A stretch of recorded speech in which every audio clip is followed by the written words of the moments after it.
विशेष होने वाला है ये सत्र क्योंकि फायर ब्रांड नेता उमा भारती जी मेरे साथ इस मंच पर मौजूद हैं। 17वीं लोकसभा के गठन के लिए चुनाव की अधिसूचना जारी हो चुकी है। हर दल, हर नेता की तलवारें उनके मयानों से बाहर आ चुकी हैं। संघर्ष सिर्फ एक लक्ष्य है, जीत और सिर्फ जीत उमा जी। इसलिए हमारा सवाल भी आज यही है, अब की बार किसकी बनेगी सरकार?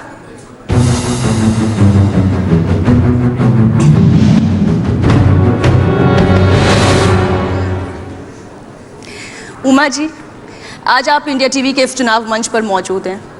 आपने चुनाव ना लड़ने का फैसला लिया। उमा जी, आप कैसा महसूस कर रही हैं? क्या रिलैक्स हैं? मैं 6 लोकसभा के चुनाव जीती हूँ, 2 विधानसभा के चुनाव जीती हूँ। मैं 11 साल केंद्र में मंत्री रही हूँ, मैं मुख्यमंत्री रही हूँ। अब मुझे लगा कि जो जीवन के इस समय पर जो काम मुझे मिला है उसमें मंत्री के नाते जितना काम होना था मैंने कर दिया था। गंगा का शेष काम के लिए मुझे 1.5 साल चाहिए। गंगोत्री से गंगा सागर तक जाना और गंगा सागर से गंगोत्री वापस आना, और वो इसलिए चाहिए क्योंकि गंगा भारत की खाली एक धार्मिक नदी की धारा नहीं है, वो 50 करोड़ लोगों की आजीविका की धारा है। तो निर्मलता की व्यवस्था तो हमने उसकी पूरी कर दी, 20,000 करोड़ रुपए की जो फंडिंग हुई थी। अब बात रह गई है अविरलता की और सामाजिक भागीदारी की। और मैं गंगा के काम को कोई अगर कहेगा ना कि अरे इसके लिए नहीं लड़ रही हो, तो मुझे उसके ऊपर दया आएगी कि उसको समझ नहीं है। क्योंकि हम रोज गा रहे हैं बिंद हिमाचल यमुना गंगा, करोड़ों कंठों से निकल रहा है, और उस गंगा के प्रति अपनी जिम्मेवारी समझना ही राष्ट्रबोध है। मैं ऐसा मानती हूँ, क्योंकि देवरा बाबा कहा करते थे कि गायत्री भारत माता की वाणी है, गौ भारत माता का मन है और गंगा भारत माता के प्राण हैं। इसलिए प्राण है क्योंकि वो धारा है, आजीविका का साधन है। तो उसके लिए मैं ये 1.5 साल का विराम ले रही। मैं तो दोबारा चुनाव लड़ूंगी। मैंने कहा है कि अगला चुनाव जो 2024 का होगा मैं वो चुनाव लड़ूंगी लोकसभा का। उसके पहले कोई विधानसभा का लड़ाना चाहेंगे मैं वो भी लड़ूंगी। अभी तो मुझे गंगा के अलावा कुछ नहीं सूझता। लेकिन ये जो काम का लक्ष्य इस वक्त यहाँ पर सभागार में मौजूद और इंडिया टीवी के जरिए जो तमाम लोग आपको सुन रहे हैं, उनके भी मन में आएगा कि ये तमाम काम तो आप सरकार में रहते हुए भी कर सकते नहीं कर सकते। सारे काम सरकार में रह करके नहीं होते। सरकार में रह करके गंगा का जितना काम होना था हो गया। उसके कारण शीशामऊ का नाला 160 MLD का नाला 1984 से कोशिश हुई थी बंद होने की, बंद हो गया। जगह जगह पर गंगा के किनारे रिवर फ्रंट लग गए, STP की तैयारी हो गई, हाइब्रिड एन्युटी वाटर सेक्टर में पहली बार आया जी, सब हो गया। अब उनके परिणाम आने हैं। अब जो एक चीज शेष रह गई है कि देश के लोग गंगा के प्रति अपनी जिम्मेवारी समझें। उस जिम्मेवारी का बोध जगाने के लिए सत्ता का सुख छोड़ना पड़ेगा। ये मैं मानती हूँ कि लोगों की समझ में नहीं आएगा, लेकिन मुझे समझ में आ रहा है कि भागीरथ ने जब सत्ता का सुख छोड़ा तो गंगा उसके साथ चली और वो उनको गंगा सागर तक ले गया। मैं जब तक सत्ता का सुख भोगूंगी तब तक गंगा मेरे साथ चलेगी ही नहीं। गंगा मेरे साथ तब चलेगी जब मैं नंगे पांव गंगा के किनारे पैदल चलूंगी, हाथ जोड़ करके लोगों को कि इसको आप प्रदूषित मत करिए, साफ रखिए, अपनी जिम्मेवारी समझिए। मैं उसी भाव से बोल रही हूँ। और मैं अगर नहीं समझा पा रही हूँ ये बात, तो मुझे अपनी कमी नहीं लग रही, समझने वाली की कमी लग रही है। तो ये तमाम बातें जो इस मंच के जरिए आप मेरे ख्याल से बीजेपी पार्टी सरकार को भी बता रही हैं, ये तो आप नितिन गडकरी जी को भी कह सकती हैं कि मुझे ये चाहिए, मुझे गंगा के लिए ये चाहिए। हाँ, लेकिन आप पूरी बात समझिए, फिर से मैं समझाऊंगी। गंगा कोई नहर नहीं है जो सरकारी खर्चे के मेंटेनेंस से बचेगी। गंगा राइन और थेम्स नहीं है। गंगा में रोज 20 लाख लोग नहाते हैं, साल में 70 करोड़ लोग स्नान करते हैं। गंगा डिप लेने वाली, गोते लेने वाली धारा है। इसलिए समाज की ही और संतों की ही मुख्यतः उसकी जिम्मेवारी है। इसलिए आप बिल्कुल ठीक कह रही हैं, जो काम एक मंत्री की हैसियत से होना था वो हो गया। मैं दोबारा फिर चुनाव लड़ूंगी। आज से 5 साल बाद मोदी जी के नेतृत्व में फिर चुनाव होगा 2024 का, और उस समय मेरी उम्र सिर्फ 63 साल की होगी। मैं चुनाव लड़ूंगी ना फिर से।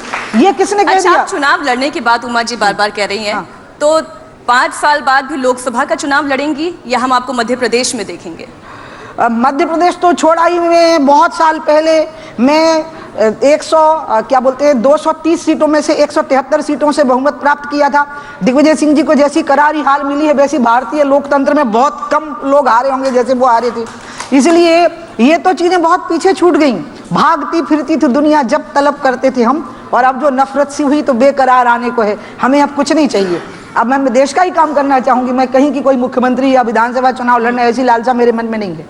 तो एक तरफ जहां पूरी मोदी की सेना इस वक्त सियासी रण में है, दो हाथ करने के लिए तैयार है, मोदी की सेना का एक ऐसा सिपाही जो जीत का एक तरीके से कहा जाए जिस आश्वस्त है, जिसकी जीत होनी ही है, वो खुद हथियार डाल के छोड़ के चला जाए। क्यों? अरे बाबा, आप इस शब्द का प्रयोग मत करो, हथियार डालना, क्योंकि फिर मेरे को ये कहना पड़ेगा कि भारत में इस प्रलोभन पर नियंत्रण करना कि जब मैं 3 लाख से ज़्यादा वोटों से जीत सकती थी अभी झांसी, मुझे कई सीटों के ऑफर हुए हैं, कई राज्यों के सीटों के ऑफर हुए हैं, मुझे पता है मुझे अगली बार मंत्री भी बन जाना है, मैं जब चुनाव जीतूंगी तो सरकार बनेगी ही, मोदी जी बनेंगे। और मैं ना जब मैं सीट का प्रलोभन छोड़ रही हूँ, जब मैं मंत्री बनने का प्रलोभन छोड़ रही हूँ, तो ये समझ लीजिए कि मैं अपनी जान लगा दूंगी गंगा के लिए, और अब मुझे गंगा के अलावा कुछ नहीं दिखेगा जब मैं इतना कुछ छोड़ चुकी हूँ उसके लिए।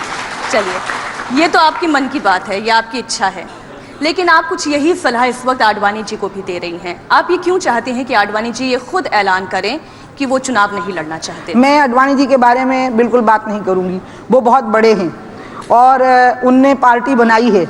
जब वो राष्ट्रीय अध्यक्ष बने थे भारतीय जनता पार्टी के थे, उस समय पर सिर्फ हमारी 2 सीटें थी लोकसभा में, और आज जो भारतीय जनता पार्टी एक विशाल वट वृक्ष बनी है वो उनके पसीने से सींच करके बनी है।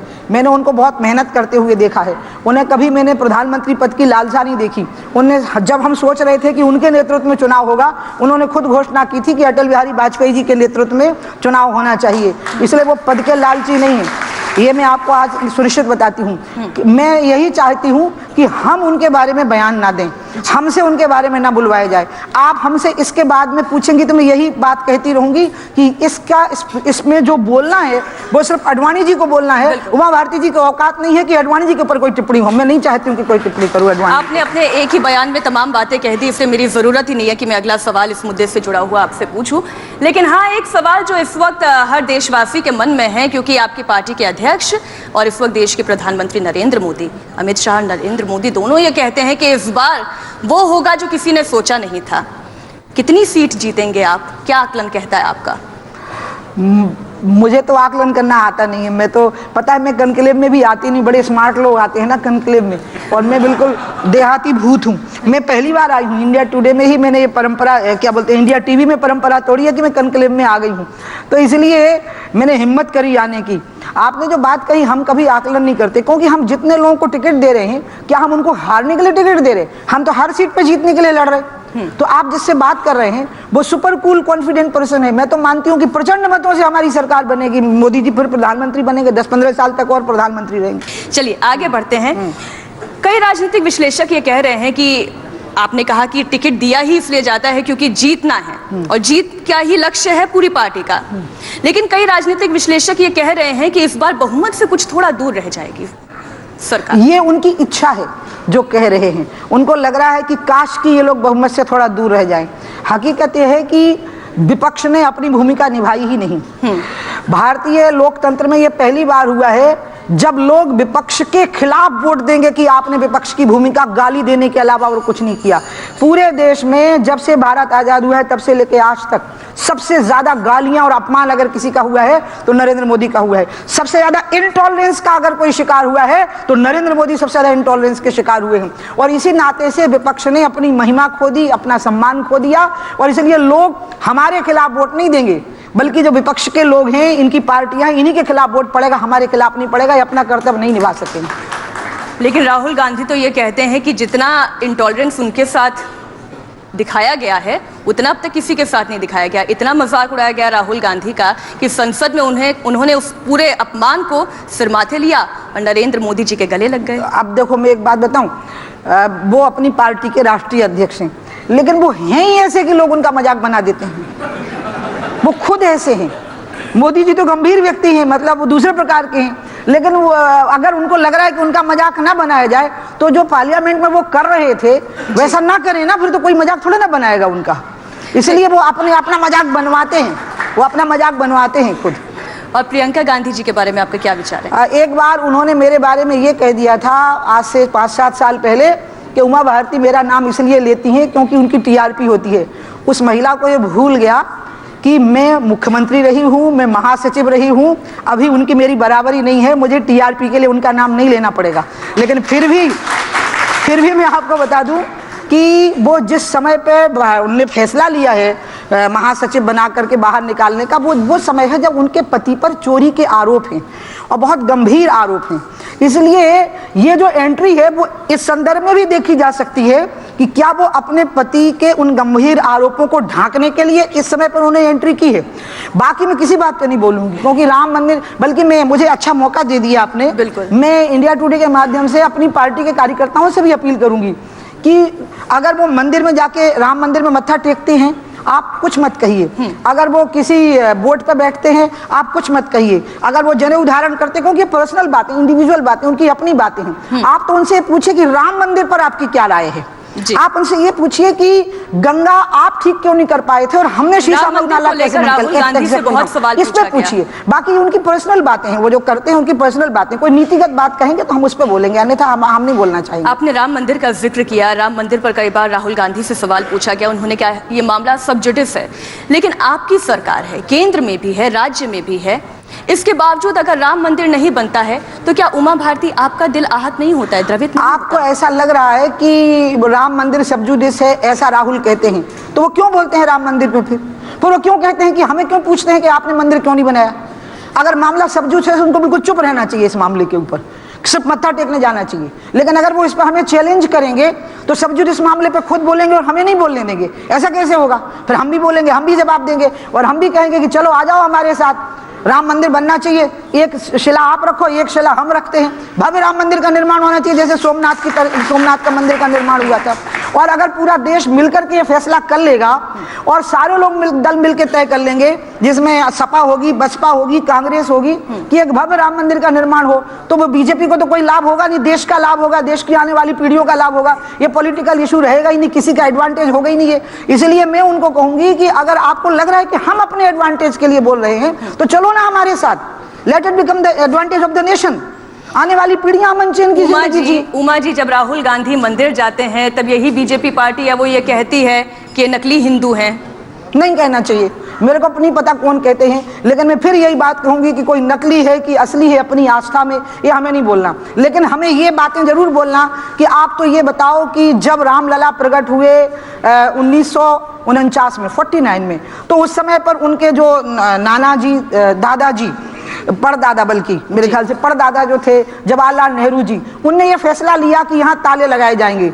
अगर नेहरू जी ने वहाँ ताला लगाने का फैसला ना किया होता तो आज ये झगड़ा होता ही नहीं। इसलिए ये झगड़ा अब ठीक करने की जिम्मेवारी है, ये झगड़ा ठीक करने की जिम्मेवारी है उनकी। क्या कहा आपने? राजीव जी ने जो ताला खुलवाने का काम अरे आप क्या गलती कर रही हैं बोलने में, वो कोर्ट ने ताला खुलवाया है, राजीव गांधी कोर्ट के मजिस्ट्रेट नहीं थे। ऐसे प्रचारित करती है। नहीं, वो तो गलत करते हैं ऐसा बोल करके, वो तो कोर्ट के ऑर्डर से ताला खुला था, कोर्ट के ऑर्डर से ताला खुला। फिर उसके बाद में राजीव जी ने कहा, वीपी सिंह वगैरह ने, सबने उस समय पे, बूटा सिंह, उन्होंने कहा कि शिलान्यास होने दीजिए, और उसके बाद अचानक उन्होंने उसको भी रोक दिया। इन्होंने तो इतना खिलवाड़ किया है राम जन्मभूमि के मसले पे कांग्रेस के लोगों ने, कि मैं आज भी सलाह दूंगी राहुल जी को कि आप देश की एक बहुत जिम्मेवार पॉलिटिकल पार्टी हैं, आप एक ट्रेडिशनल पॉलिटिकल पार्टी हैं इस देश की, आपकी जिम्मेवारी बनती है कि जो गलतियां आपने राम मंदिर के मसले में की हैं उसका एक ही प्रायश्चित है कि रामशिला अपने सिर पर रखिए और अयोध्या में मंदिर निर्माण की नींव रखिए, मेरे साथ चलिए। राम मंदिर की क्योंकि बात चल रही है तो विपक्ष ये कहता है केंद्र में आपकी सरकार है, राज्य में आपकी सरकार है, और जिम्मेदारी विपक्ष की क्यों? जो बात अभी उन्होंने कही, अब आपने बहुत अच्छा सवाल किया है रियली। राम मंदिर के उलझे हुए मसले दो हैं। एक है कि 6 दिसंबर को जो लोग वहाँ थे, क्या वो उस ढाने में, कॉन्स्पिरेसी में शामिल थे? वो केस अडवाणी जी पर भी है, मेरे ऊपर भी है। ओके, दूसरा है वो ये है कि जो 2010 में जो फैसला आया 3 जजेस की बेंच का, जिसमें कहा गया कि बीच की जगह रामलला की है, अब वो चैलेंज नहीं हुआ, चैलेंज ये हुआ कि ये जगह किसकी है, वर्तमान में मालिकाना हक किसका है। अब वर्तमान में मालिकाना हक जिसका है उसका फैसला होना बाकी है। तो जो आपने पहली बात मुझे पूछी कि क्या मेरा मन बेचैन नहीं होता, ना, मेरी बेचैनी उसी दिन दूर हो गई जिस दिन बीच की जगह रामलला की है। ये बात तीनों जजों ने एक मत से स्वीकार कर ली इसी के लिए 400-500 साल से आंदोलन चल रहा था, क्योंकि लोग हमारा मजाक बनाते थे। लोग कहते थे राम पैदा ही नहीं हुए, सीता हुई ही नहीं, हमारा अपमान करते थे। हमारे राम मंदिर के पीछे हमारी सरकारें बर्खास्त की हैं। ये राहुल गांधी पता नहीं इनको क्या हो गया, या आप मतलब मीडिया को, कि इन्हें याद ही नहीं है कि इन्होंने हमारी सरकारें बर्खास्त की है राम की वजह से। मध्य प्रदेश की सरकार क्यों बर्खास्त हुई आप बताइए? हिमाचल और राजस्थान की सरकार क्यों डिसमिस हुई थी? सिर्फ इसलिए क्योंकि हमने राम मंदिर में पार्टिसिपेट किया था। शेखावत ने तो नहीं किया था, सुंदरलाल पटवा ने तो नहीं किया था, शांता कुमार ने तो नहीं किया था, ना मुख्यमंत्री गए थे ना मंत्री गए थे, लेकिन हमारी सरकारें डिसमिस की गई थी। इन्हें राम के नाम को लेना इतना बड़ा अपराध बना दिया था। और इसलिए अब वो जो 2010 को हो गया कि बीच की जगह रामलला की है, और मैं बहुत खुश हूं कि वहां मंदिर ही बनेगा। कोई माई का लाल वहां से रामलला को नहीं हटा सकता, कोई नहीं हटा सकता। उमा जी ने ये तो कह दिया है इस चुनाव मंच से वहां मंदिर ही बनेगा। ये वही बात है जो आरएसएस भी चाहती है, जो विश्व हिंदू परिषद भी चाहती है, जो बीजेपी भी चाहती है, और उमा भारती जी आप भी चाहती हैं। लेकिन यही तो सवाल है कि वो तारीख क्या होगी, वो राम मंदिर कब बनेगा? क्योंकि राम भक्त कह रहे हैं, साधु संत कह रहे हैं, आप भी साध्वी हैं, वो राम का भव्य मंदिर देखना चाहते हैं। आप ना पूरे देश को अपील कर दीजिए, आप और सभी पॉलिटिकल पार्टियों को, कि वो इसके बारे में पॉलिटिकल स्टेटमेंट देना बंद करें। और जो भी लोग राम मंदिर का निर्माण देखने के लिए व्याकुल हैं, हम एक तारीख तय करते हैं और वो लोग आगे हो जाएं, हम उनके पीछे चलेंगे और भव्य राम मंदिर का निर्माण हो जाए। मेरे ख्याल से विपक्षी दल जो है इसी बात का इंतजार कर रहे हैं कि जिस तरीके से आपने कहा कि गंगा को निर्मल बनाने के लिए आप यात्रा करेंगी, शायद आप नंगे पैर पूरी यात्रा करेंगी, उसी तरीके से राम मंदिर के लिए आप विपक्षी दलों को जो आप कह रही हैं कि निवेदन यहाँ से कर रही हैं, उनसे भी आप मिल लें, शायद हो सकता है उनका भी दिल बदल जाए। नहीं करने वाली, क्योंकि मेरे रामलला वहाँ बैठे हैं, रामलला को कोई हाथ नहीं लगा सकता। मंदिर बनाने के लिए मालिकाना हक किसका है जमीन पर, इसका फैसला होना है। और वो नेचर ऐसा है कि कोर्ट के बाहर भी सेटलमेंट हो सकता है। जो लैंड का डिस्प्यूट ऑफ लैंड होता है उसका सेटलमेंट कोर्ट के बाहर हो जाता है। और दोनों पार्टियां अगर कोर्ट में चली गई कि हम एक सेटलमेंट पर एग्री कर गए, तो इंडिया टीवी के माध्यम से मैं पूरे देश को बताना चाहती हूँ कि जिस दिन ये बात खुल जाएगी कि दोनों पार्टियां, दोनों पक्ष लड़ने वाले एक हो गए, कोर्ट में चले जाएंगे, कोर्ट उसको मान लेगा, वो दिक्कत नहीं। बात है कि दोनों पक्ष बैठ जाए और बैठ के बात कर लें। शाहनवाज यहाँ बैठे हैं, हमारी और शाहनवाज की ये बात हुई थी और ये बात हमने काफी आगे बढ़ा दी थी। अब अगर आप चाहते ही हो तो मैं फिर वही बात कहूंगी कि पहले ये तय हो जाए। ओके, मैं यहां से निकलते ही, इंडिया टीवी के इस कनक्लेव से बाहर निकलते ही मैं उन लोगों से बात शुरू कर सकती हूं जो दूसरा पक्ष है। लेकिन फिर ये जो घात लगा करके बैठे हुए हैं, इनको आप सावधान करो कि ये तो घात लगे, तो खून खराबा करने की तैयारी करके बैठे हैं। राहुल गांधी, ममता बनर्जी, अखिलेश, अरे मार डाला रे, अब क्या होगा, अल्पसंख्यकों तुम खतरे में हो, ये तो खून खराबा करने के लिए बैठे हुए हैं। ये चुप रहिए, फिर बिल्कुल एक शब्द ना बोलें, आज तय हो जाए यहाँ पर, एक शब्द ना बोलें तो हम 3 दिन में फैसला कर लेंगे, 3 दिन में दोनों को बिठा लेंगे। लेकिन इनको एक लफ्ज नहीं बोलना, फिर ये तय हो जाए। फिर चलिए, ये तो भविष्य की बात है कि क्या वाकई में आप ये कोशिश करेंगी, और अगर आप कोशिश करती हैं तो क्या आपको उस तरीके का विपक्ष का साथ मिलेगा या नहीं मिलेगा। मेरे ख्याल से अब ऑडियंस भी बेचैन होगी कुछ सवाल पूछने के लिए। आप में से जो सवाल पूछना चाहते हैं वहां तक माइक पहुंचाएं। उमा भारती जी नमस्ते। अयोध्या में जमीन पे विवाद है और वहाँ पे आप राम मंदिर सब बनाना चाहता, आप भी चाहती हैं, पूरा देशवासी चाहता है, ये एक अलग बात है। जब फैसला होगा तब बनेगा। लेकिन सीता जी के जन्म स्थान पे कोई विवाद नहीं है और वो बिहार में है, वहाँ आपकी सरकार है, हम वहाँ के रहने वाले हैं, मेरा घर सीतामढ़ी है। सीतामढ़ी में आप लोग भव्य मंदिर क्यों नहीं बनवा रही हैं? सीतामढ़ी में तो बहुत अच्छा मंदिर, आप जाकर देखिए, हम वहाँ रहते हैं। अगर इतना ही जिज्ञासा है कि इसको जीर्णोद्धार करना है तो हमको लगता है सीता जी के जन्म स्थान का जीर्णोद्धार हो जाए, कोई भी बात नहीं है। तो वहाँ पर तो कोई जाने के लिए तैयार है नहीं, वहाँ पे कुछ करने के लिए है नहीं। वहाँ आपने सवाल पूछ लिया, अब जवाब दे देती। एक तो सीता जी का स्थान का जीर्ण है ही नहीं, वो जीर्ण नहीं है, वो बहुत अच्छा मंदिर बना हुआ है वहाँ पर। और अभी बिहार की नीतीश कुमार की सरकार ने 40-50 करोड़ का एक पूरा प्रोजेक्ट तैयार किया है और वो प्रोजेक्ट वहाँ पर शुरू हो गया। जीर्ण होगा तब ना जीर्णोद्धार होगा, वो तो जीर्ण है ही नहीं, वो तो बहुत अच्छा बना हुआ है और अच्छा बना देंगे आप लोगों की इच्छा है तो। जी एक और सवाल। नमस्कार उमा भारती जी, मेरा नाम दलीप सिंह चौहान है। मैं अभी पिछले 3-4 महीने पहले हमने एक समान अधिकार यात्रा निकाली थी पश्चिमी उत्तर प्रदेश के अंदर, और उसमें हम लगभग 1500 गाँवों का हमने दौरा किया था, जिसके अंदर लगभग हमने ऐसे गांव देखे जहां पर प्योर मुस्लिम गांव हैं, जिसके अंदर सिर्फ मुसलमान ही रहते हैं, लेकिन वहां पर हमने महाराणा प्रताप की मूर्तियां देखी। और उन मुसलमानों से हमने बात भी की, लेकिन मुझे उनमें से एक भी मुसलमान ऐसा नहीं मिला जो कि मंदिर के विरोध में हो। उन्होंने ये कहा कि मंदिर का फैसला जल्द से जल्द होना चाहिए, क्योंकि ये हिंदू मुस्लिम का जो भेदभाव है ये जल्द से जल्द खत्म हो सके। तो इस पे बीजेपी पार्टी की क्या रणनीति है, मैं ये कहना चाहता हूँ। आपने कितनी अच्छी बात कही। मैं तो पहले ही बोली हूँ कि ये नेता हैं जो घात लगाए बैठे हैं। हम हाँ, हिंदू और मुसलमान में तो बहुत आसानी से ये काम हो जाएगा, लेकिन ये जो नेता बैठे हैं ना, कांग्रेस के, सपा, और खास करके वामपंथियों की संख्या कम है, लेकिन जहर बहुत ज्यादा है उनमें। और ऐसा जहर है कि बिल्कुल मतलब सामने हवा लगने भर से आदमी की मौत हो जाए वाली स्थिति है। हाँ, और इसलिए इस जहर के कारण ये ऐसा माहौल खराब किए, इंटेलिजेंसिया, एकेडमिया, मीडिया, इस सब में माहौल खराब किए हुए हैं, बहुत भयानक। हिंदू और मुसलमान के, अच्छा एक बात बताओ, जब भारत आजाद हुआ और पाकिस्तान बना तो जो रेखांकित पाकिस्तान था उसके अलावा का जो हिंदुस्तान था उसमें जो मुसलमान था उसको ये पूरी छूट थी कि आप पाकिस्तान चले जाइए, लेकिन जो यहाँ की रिमेनिंग मुस्लिम पॉपुलेशन थी उसमें से सिर्फ 2.5% है जो पाकिस्तान गया, बाकी यहीं रह गया। क्यों रह गया? वो कांग्रेस के नेताओं के भरोसे पे नहीं रह गया, वो इसलिए रह गया कि पाकिस्तान में मुसलमान के साथ उसे संकट आ सकता है, लेकिन हिंदुस्तान में हिंदू के साथ उसको संकट नहीं आ सकता है। उसको ऐसा लगा कि हिंदू से अच्छा पड़ोसी और हिंदुस्तान से अच्छा देश नहीं हो सकता, और इसलिए वो इस देश में रह गया। लेकिन उमा जी, अगर हिंदू मुस्लिमों के बीच अगर एक छोटा वर्ग भी ऐसा है जिनके बीच में ये दूरी आ रही है, मैं कहती हूँ एक मोहल्ला भी ऐसा है, तो वहां पर ये द्वेष खत्म करने की कोशिश तो आप ही कर सकते हैं, सरकार कर सकती है। आपने, मैं बताऊं, मैं आपसे सहमत हूं, आपने बिल्कुल सही कहा, ये हम ही दूर कर सकते हैं, हमारे जैसे लोग, मतलब उमा भारती ही इसको दूर कर सकती है, क्योंकि हमारे ही बारे में ये धारणा बनाई गई है कि हम उनके खिलाफ हैं, इसलिए हमारे जैसे लोग उसको दूर कर सकते हैं। इसलिए जब हमें मौका मिला, मैं मध्य प्रदेश में मुख्यमंत्री बनी, एक मुसलमान को मध्य प्रदेश छोड़ना पड़ा क्या? अभी योगी जी मुख्यमंत्री बने, एक मुसलमान को उत्तर प्रदेश छोड़ना पड़ा क्या?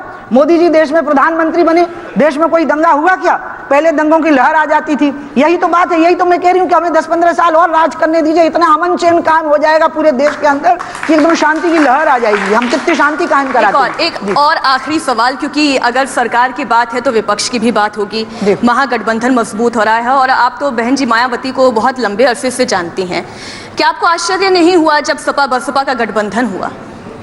नहीं, मुझे नहीं हुआ, क्योंकि इनके लिए देश कुछ नहीं है, इनके लिए देश का कोई अस्तित्व नहीं है। इनको कुर्सी दिखती है, सत्ता दिखती है, चाहे वो आत्मसम्मान की कीमत पर मिले, चाहे वो स्वयं के गरिमा की कीमत पर भी वो मिले, इनको सिर्फ कुर्सी दिखती है। इनका कोई सिद्धांत, आप मुझे बताइए, सपा और बसपा का क्या सैद्धांतिक गठबंधन है? नहीं, ये मोदी के खिलाफ एक हो गए हैं। इनका एक ही सिद्धांत है कि मोदी को प्रधानमंत्री बनने से रोको। ये गठबंधन नहीं चलेगा।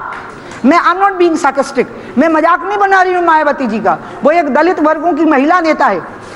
कांग्रेस के लोगों को मैंने उनका मजाक बनाते देखा कि वो कान में हीरे क्यों पहनती है, आपने देखा होगा। समाजवादी पार्टी वालों ने उनको इतना नीचा दिखा, इतना अश्लील बोला है कि मेरे मुंह से तो वैसा निकलेगा नहीं जैसा मुलायम सिंह ने और अखिलेश वगैरह ने उनके बारे में बोला है। मैंने हमेशा उनको सम्मान की नजर से देखा। एक तो महिला होना ही पिछड़ा होना है, ऊपर से वो पिछड़े हुए दलित वर्गों की महिला है, क्यों नहीं उसको हीरे पहनने का हक होगा? क्यों नहीं उसको अच्छी लाइफ स्टाइल अपनाने का हक होगा? मैं हमेशा उनके फेवर में बोली हूँ। लेकिन अभी वो जो इकट्ठी हुई है वो सिर्फ एक सत्ता की लालसा है, कोई नीति या कोई सिद्धांत नहीं है। लालसा से जो चीजें इकट्ठी होती हैं, जब लालसा पूरी नहीं होगी तो बिखर जाएंगी वो चीजें, हकीकत ये है। तो ये है उमा भारती, जिनका साफ कहना है कि वो भले ही इस बार चुनाव नहीं लड़ रही हों, लेकिन वो संगठन में जिम्मेदारी निभाएंगी। वो गंगा को निर्मल बनाने का प्रयास करेंगी। उन्होंने मंत्री रहते जितना काम किया, अब उससे कई ज्यादा काम वो संगठन में रहकर करना चाहती हैं। लेकिन ये जरूरी नहीं कि वो आगे चुनाव नहीं लड़ेंगी, हो सकता है अगले 5 साल के बाद हो सकता है बाबा जरूर लड़ेंगे। तो उमा भारती आज इंडिया टीवी के इस चुनाव मंच से कह रही हैं 5 साल इंतजार करिए, 5 साल के बाद वो जरूर चुनाव लड़ेंगे। बहुत बहुत धन्यवाद। मैं इंडिया टीवी कनक्लेव का बहुत बहुत आभार व्यक्त करती हूँ कि आपने मेरे जैसे देहाती भूत को यहाँ पे बुलाया। उमा जी बहुत बहुत धन्यवाद। आइए मैम।